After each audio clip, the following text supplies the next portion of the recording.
Business Insider reported that Minidramas generated $1.3 billion in revenue in 2025. And then early 2026, TikTok launches Pine Drama. They're pushing it hard.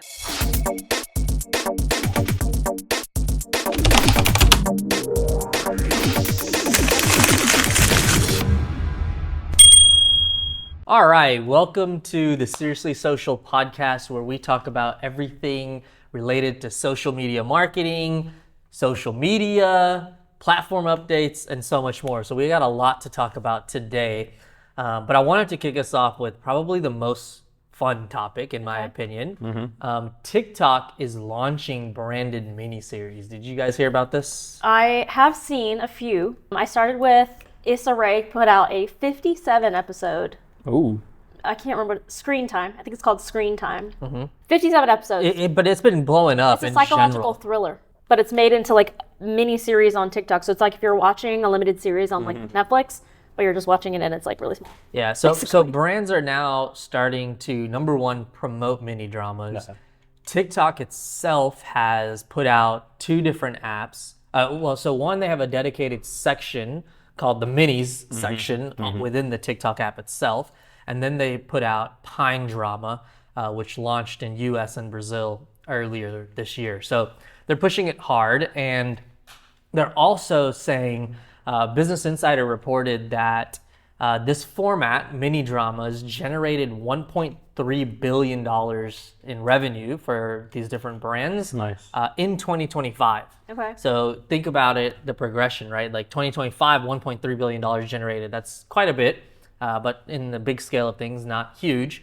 And then early 2026, TikTok launches Pine Drama. Okay. So it's kind of showcasing us that these mini dramas are going to be a thing. And what could brands do? Like, should we start pitching mini dramas? Yeah, I was going to say, I feel like taking a step back from my perspective, mini dramas have been on these platforms for a while. Yeah, a lot of the actors that I work with, that we do commercials and things with, have transitioned over to full-time working on mini drama series.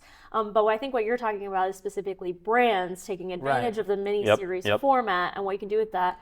As I was prepping for today and I was reading, I saw that KFC launched, I think specifically only in China, but they launched a mini series about a Chinese empress who is like dropped into this location and she's figuring out, what is it? She's discovering fried chicken.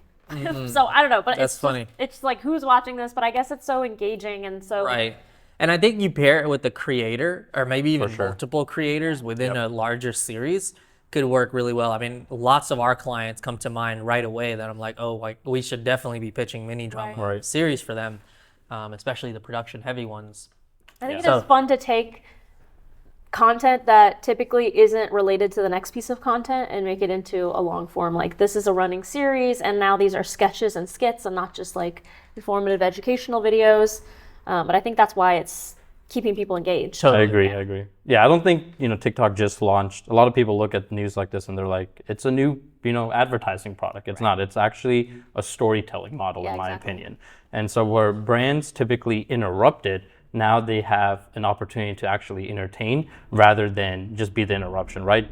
Platforms want brands to become entertainment companies. Yeah. And so I think this is one of those shifts that TikTok ultimately is making to allow brands. I mean, just think about like Red Bull, Liquid Death, like they're universes, not individual campaigns. And so this is a model, like you said, I've seen the shorts, but now it's a place where people can actually put their product in, and it's not natural promotion. Or sorry, it's not forced promotion. It's natural promotion. Yeah, it just not feels authentic. Just with a product placement budget. That's right. Yeah, exactly. Someone who has a point of view, something to actually say, a story you can actually tell. That's right. Yeah. Not just creating these because you have the production budget to create it. Right. Yeah. It's like it's not how do we make a commercial that feels like content. It's how do we create a story that people want to come back for, and then your product is in that placement. Yeah, that's a good point. So I mean, mini dramas are going to be huge. I'm looking forward to seeing what brands do over this next 6 months left in the year. Okay, if you were going to post a mini drama about Sociallyin, what would be the plot? I would do like an Office style, but it's a social media team. Okay, so like The Office? The Office. So we stop and we take interview breaks in front of a blinds. Like exactly the Office format, except it's just a social media team working at some made up brand that's like really funny. That would be fun. Maybe like a toilet paper brand or something. I think you could break the fourth wall, and like every once in a while in the office, you'll stop and see the actual like camera guy or the guy holding the boom mic, except instead of a camera guy holding the boom mic and so on, it's just like someone on their iPhone. Yeah. Or like a DJI. We could do something really fun actually with it. Cute. Okay, cool. I want to switch gears because this is also interesting. People get their news in all types of ways. So let me start off. How do you guys get your news? TikTok. Really? TikTok. Okay. Every time I like share something with someone, I'm like, here's something I just read. It's like, actually, I just watched it. I do. I mean, I would say a few sources for me. I definitely email. So, I mean, I might be old school, but emails, I get news all the time. I do then tend to look at like initial points of news on social, but then I'll do deep dive. So I'll go into an actual website, or I'll actually go to an X thread. So X thread is a great place for news. So so the tables have turned just recently, and social media is now the #1 news source. That makes sense. For the majority of Americans. Yeah. And it's the fastest traveling source as well, right?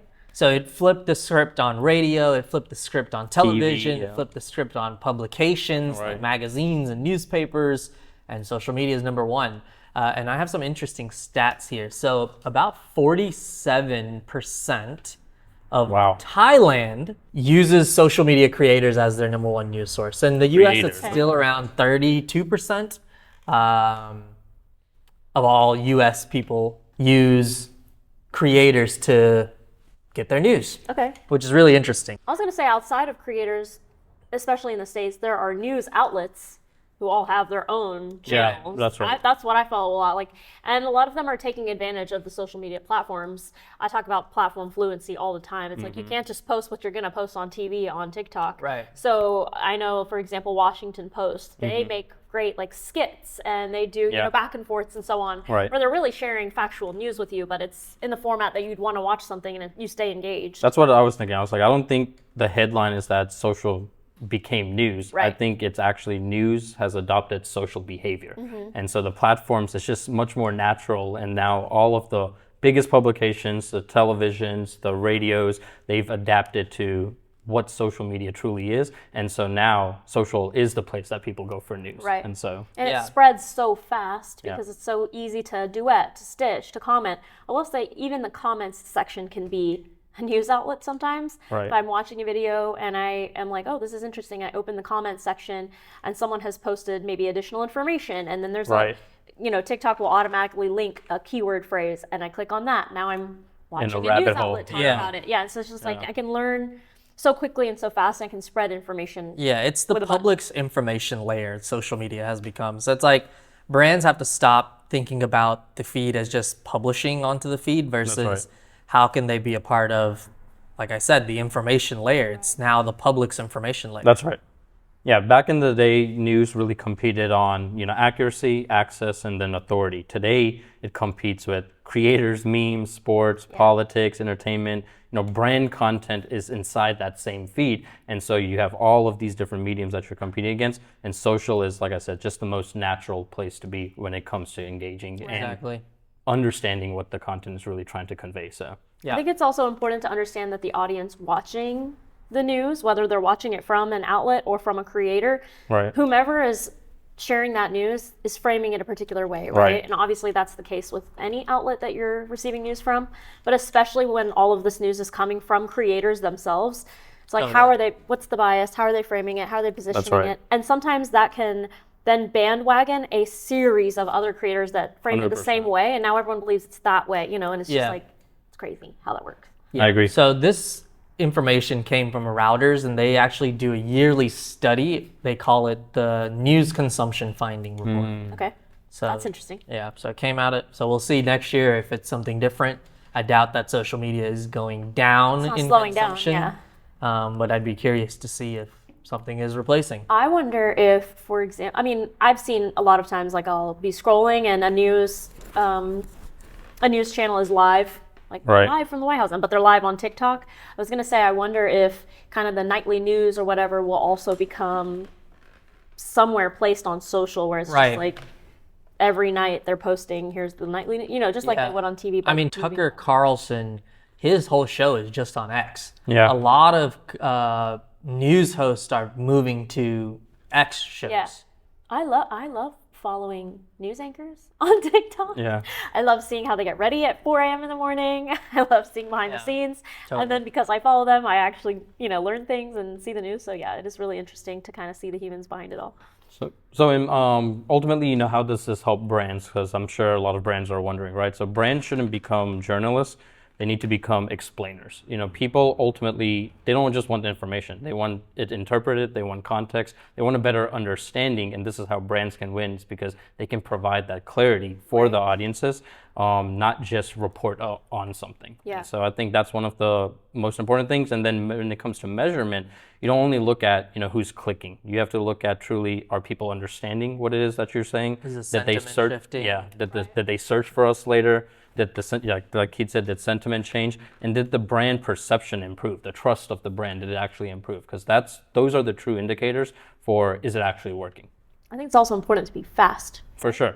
Well, that brings me to a question actually. So I was like, I think about the creative challenge. So how is it that you decide, or how do you determine it's important to either be timely or feeling like it's an opportunity, essentially? So is it something that people should just jump on quickly, or is it something that brands should ultimately understand it's an opportunity that they can dive deeper and actually explain something, rather than just quickly, like I said, not being a reporter, actually helping people understand the context? Yeah, I think it totally depends on the brand. It depends on their the message. strategy. It depends on, I think it depends on so many things. But ultimately, I think it's always important to look out for the opportunity and understand when and when not to jump on it, right? Yeah. There are a lot of times that it's really, I was just thinking about this, those two folks that climbed the Empire State Building, and I was seeing instantly so many brands come out with their version of that flag post, right? And it's like at some point it becomes a little oversaturated and watered down to where that's not hitting the way that it would have. Now maybe the first person who did it, haha, funny, got my attention, but like the 12th person that's done it, it's like, okay, well, it doesn't really hold the same meaning. However, I don't think that having a reaction to, what's it called? Reactionary marketing? I don't think that's bad. I think that's really important, actually.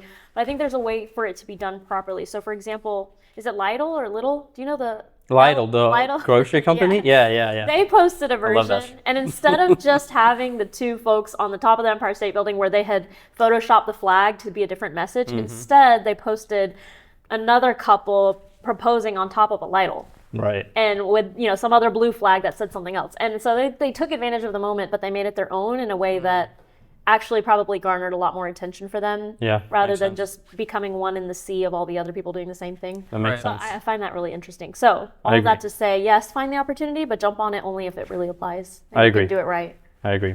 So the way I think about the whole, social media news is, if you're just doing it for attention, it gets rented, versus if you're doing it for understanding, it becomes owned. So why he always has gems. Drop the mic, walk out. We'll see how the news thing transpires over the course of the year. All right, so what's next? Take us away. Meta live stream shopping. We've been talking a lot about social commerce, and obviously I think every now episode there's something new happening. Meta is just building on top of it. Commerce. Yeah, so now what Meta has done is a couple of things. Number one, they're rolling out live shopping to Instagram and globally on Facebook. So now everyone will have access to live shopping. But not only that, they added some features into live shopping where now the creators who are live can implement a product catalog. Right. So when you're live, users who are watching your stream can look at the different products, can look at the different prices, the description.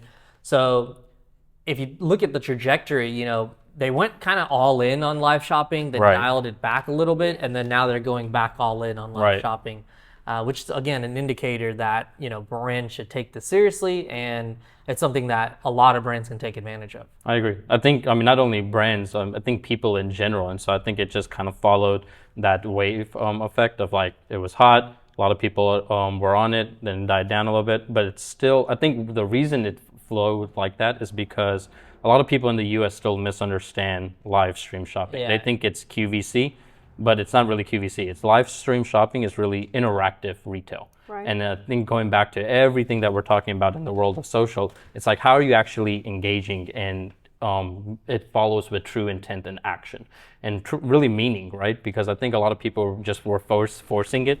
It's a selling place. It's a marketplace to sell. It's still small compared to small, Asia Pacific. It's like a niche thing, for sure. But as you can see, the platforms are doubling down on it. Right. It's already a multi-billion, $100 billion industry. So nothing to sleep on. Like, it's not small potatoes. Yeah. That's right. I get Princess Polly a lot. I'm like scrolling. That girl is always live. And then I saw that same creator elsewhere. She had a video that had gone viral about like her and her boyfriend, something unrelated. So I commented on the live. I said, "Is this you?" And she said, and she responded. She said, "Yeah, it is me. Like, that video happened to go viral. I'm getting lots of views." And so I realized, I was like, okay, so they specifically found this influencer to run their live, and that was so smart because she already has other videos that are going viral. People see her, they recognize her. That's right. That's the only reason I stopped on the live. I was like, wait, I know her. Like, I've seen her before. You've seen her, yeah. Yeah. Otherwise, I wouldn't have been interested.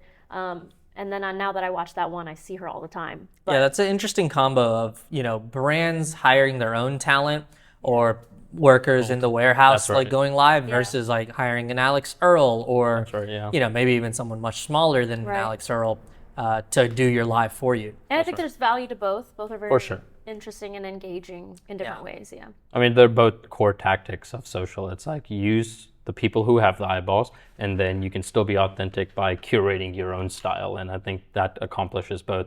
And I think, like I said, live stream shopping is going to continue to be huge. Like Keith was mentioning, like in Asia, it's multi-trillions, if I'm not mistaken, right? And so in America, we're still lagging a little bit. But just think about the journey, how it used to be, right? People would have to discover a product. They'd have to research about it. They'd ask questions about it. Where do they go to ask questions? Social media. Then is it trust or is it like true information? Can they trust information? And then you make a purchase. Now you can accomplish all of those different things in one live stream. Yeah. You just do it in a live stream and people can get everything. You can ask the questions, you can build the trust, you can truly figure out if it's something that you're going to buy, and then you can buy it. It's something that we as agencies also need to consider adding into the mix of offerings. For sure. Because we got a lot of clients who are on TikTok Shop. We got a lot of clients that we're helping with affiliates on TikTok Shop and finding those affiliates. But one of the things that we need to expand into is live shopping. I have a fun stat. 100% agree. Live shopping converts at 9 to 30%. Social commerce in general is usually 2 to 3%. Wow. So that's a significant That's huge, increase if you really think about totally. conversion there. So let's talk about AI, one of my favorite topics. So TikTok I love it. is adding new AI creation tools for their marketers. Okay. So they already have an AI agent called Symphony in their ad suite. And Symphony does a lot of different things, but they're expanding Symphony's capabilities now. So it can generate promotional concepts from trending campaigns, text prompts, and visual prompts. Right. So you can now, like you can on Higgsfield or any video generation tool, go to it. And especially with the release of CDance, which is owned by ByteDance, the video generation capabilities are just going to be better and better at the end of the day. I agree. But Symphony is their AI agent that helps you with all things TikTok ads related. Okay. Have you seen TikTok Tato? No.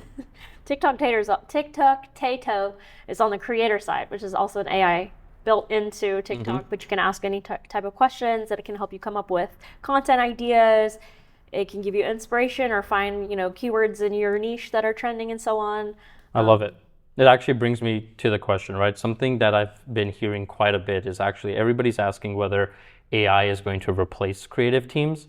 But what and I think it's the wrong question, but what happens when everybody has the same tools, the same technology, the tool itself is not the advantage? Well, the better question is what happens when these companies have this exact same AI, how do you differentiate yourself? How do you make it actually a powerful tool rather than just a commodity? Which is going to boil down to going back to creative strategy.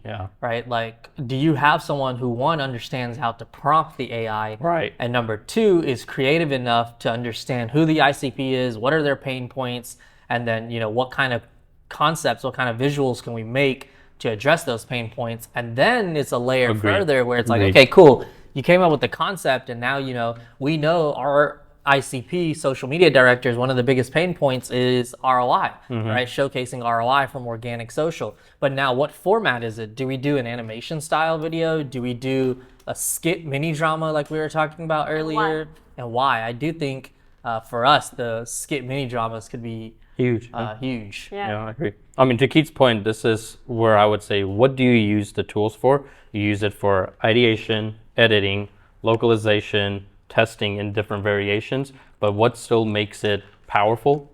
I would say it's the strategy, because that's still human. I think it's the brand voice, because that's still authentic. And then it's human emotion and connection at the end of the day. Those are the three variables, in my opinion, that how you make it different for you rather than it just being a tool that everybody's using. I agree. So last topic. Meta, arena, prediction, market. This one is huge, actually. So this Okay, one's huge. Well, before we jump into it, I was going to tell you guys that every other ad I see on TikTok is for Kalshi. Yeah, bro. Oh my God. But you know what their ads for? They're like, bet on who's getting kicked off Love Island. Yeah, Bet yeah, on it's all kinds of things. who's Not even staying just on Dancing with the Stars. And so, like, I think they're just expanding. So it used to be a thing for primarily, I would say, older males, or not older, but 30 plus, right? It was like sports. It was Sports, awards, yeah, politics. But now it's like But it's climate, spreading- yeah. climate, and who's Anything. gonna win the World Cup is still sports, Right. but it's like Yeah. pretty much anything. Like when is Taylor's album gonna drop? Anything I mean, and Yes. Drake's album, he shouts out Polymarket because Yes. he's talking about how the girl he's with keeps asking him for the date of the album drop, So she Right. so she can finesse Polymarket That's for funny. bread. I mean, Well- it's getting huge. So Facebook is now launching their version of Polymarket and Right. Kalshi, the Right. predictions market, and they're calling it Arena. Now, this doesn't mean anything for brands, I think. Maybe some Well, it brands. does actually, in my opinion. I think because a lot of people, when they think about, let's just forget prediction markets for 1 second, because that is what it is. But what is the true intent of the prediction market? It's helping understand behavior. And that's where I think it becomes impactful for brands, is because they can take these insights and now have a better understanding of the audience based on what their behaviors are. Yeah. And certain brands will also be on these markets, Yeah, right? for sure. When is the new Axe scent coming out or whatever? I don't Yeah, know, right. Yeah, right? So, exactly. I like that. yeah, so it's interesting. But the prediction market is blowing up, and I pulled a stat Yeah. for you. Pull it. stat. Meta's distribution advantage over Polymarket and Kalshi is staggering, because they have 3.5 billion people across their apps. Wow. And I don't know what Polymarket and Kalshi have, but I don't think they're close. So not they 3 billion. already have the eyes, right? They already have the people. They already have 100%. the interest. 3 billion is half the world. Yeah, that's insane to think about. It's insane. But Wow. yeah, but that's impressive. Like, it's impressive, and it means that pretty much every time and any time they do release something new, they have a huge opportunity and potential for it to take pretty instantly, right? Yeah. 100%. Yeah. So that's our episode for today. What was y'all's biggest takeaway?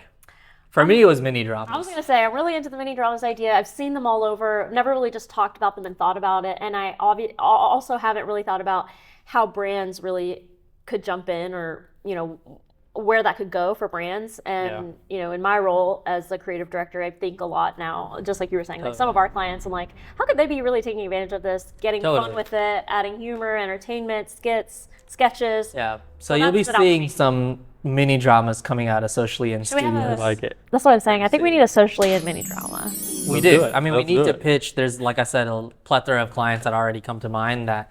No, not for the clients. For No, I know. I'm saying for the clients also. No, I think so too. I would love to actually be in it. So. Okay, perfect. You can be the star. No, not at all. Social like social. Yeah, social like social. That's no. funny. What if he's Michael Scott? He is Michael Scott. Socially. All right, I'm glad y'all are loving the mini dramas. For me, I think it's arena and the prediction market, because That is huge. when we zoom out, we talk about all of these different stories today. TikTok wants more attention. They want actual, I would say, authenticity around the end product placement rather than it being forced selling. Totally agree with that. Meta wants more shopping. Social is becoming the news. TikTok is using AI to speed up creative. But for me, it's truly the arena and the prediction market, because prediction is participation.